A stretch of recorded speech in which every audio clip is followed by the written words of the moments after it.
Днес, 170 години от рождението на Стефан Стамболов, неговата личност продължава да разделя обществото ни. За своите поддръжници той е истински водач на нацията и политик, защитаващ единствено българските интереси, а за опонентите си егоцентрик, държал самоцелно властта чрез терор.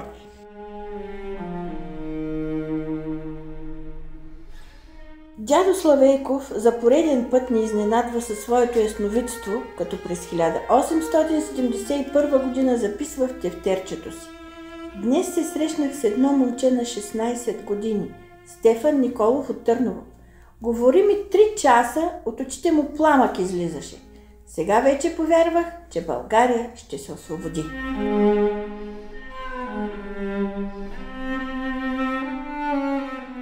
На нея: „Благодаря. В света лъжлив, страхлив, предателски и подъл, намерих аз човек правдив, безстрашен, честен, благодарен. Благодаря.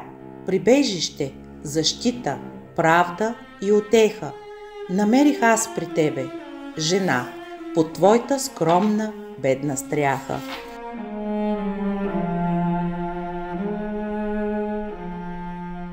За роба няма тук свобода. За роба няма тук свобода, за роба няма правда, чест. За него има остра брадва, има бесилки, мъки, бич. За роба няма ден прекрасен, за роба няма светлина. Злочест, измъчен и отчаян, проклина той своята съдба.